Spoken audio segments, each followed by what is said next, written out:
Bismillah ar-Rahman ar-Rahim. Hello everyone, and welcome to the basics tutorial of Karaz, our new image editor. Before we start, I recommend going to the website, downloading the 7-day trial of Karaz, and following along.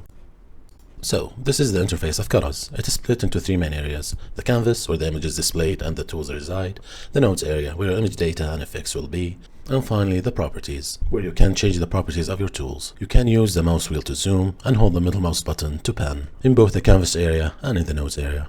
Now we need an image to edit. You can go to File, then Open, or you can drag and drop, which will be represented as an image node. There are two ways to edit images in Karaz. The first one is the tools. These are your good old tools: the brush, bucket, eraser, etc.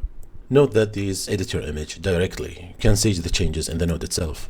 The second way to edit your images is by using other nodes. You can access nodes by clicking the Add New button or by pressing the spacebar. As you can see, there's a lot of them. Your typical effects like blur, level, color balance, etc. Let's say you wanted to edit the hue and saturation. Click on the Hue Set button. If your image was already selected, the node will be automatically connected to it. If not, you can manually connect them by dragging and dropping the sockets you want to connect.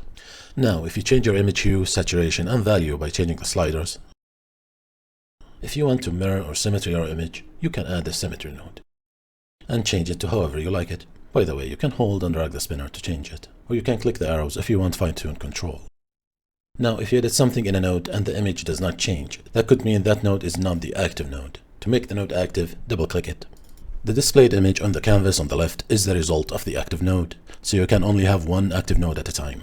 You can tell which node is active by its different color. The frame of the active node has a lighter color. The broken orange line just means the node is selected. It does not mean it's active. The node, of course, can be active and selected at the same time. You can select by single-clicking.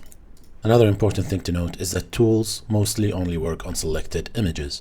It has to be an image node and it has to be selected. Then you can use your tool with it. So keep in mind that tools work on selected nodes, not necessarily active nodes. This allows you to do things like this: having the symmetry node active while brushing the image node and seeing the effect on the fly.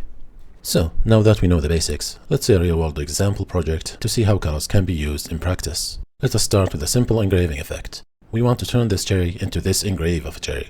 Now, to have this engraving effect, you need four things: a darker background, a dark shadow, a light shadow, and a light cover, then stacking them. So, let's start with the dark background.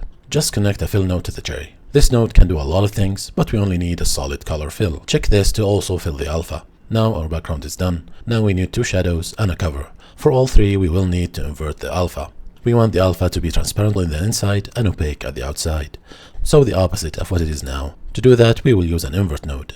By the way, if you don't know what something does, hover over it. A tip will pop and tell you more about it. So hovering over the brush tools will show you the shortcuts. Hovering over the spinner will tell you what it does. This spinner inverts the alpha. One will do nothing, so no change. And as you go down, it will gradually get inverted until you reach -1, where it will be 100% inverted. Here we only care about inverting the alpha, so flip it to -1. Fill it with solid color to what you want. I want it to blend with the background, so I'll give it the same color as the background. And now you have your cover. We have both the background and the foreground. Now we only need two shadows between them.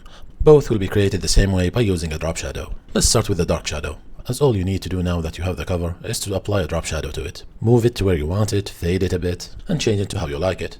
Now we want to blend two nodes together. You can blend image nodes directly, but a more versatile way to do it is by using a mix node.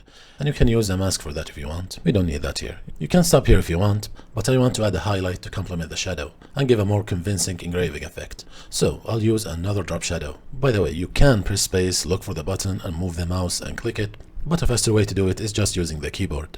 Press space, then start typing the name of the node you want. So for drop shadow, I will press D, then R, and now that the drop shadow button is at the top, you can press enter to add it. So you can add a node quickly by pressing space, D, R, enter. Pretty fast. You don't even need to look once you get used to it. This works for every node. So for this drop shadow, I'll make it white this time. I'll move it to the opposite direction of the shadow, change it to how you like it, add it to the shadow, and the effect is now done.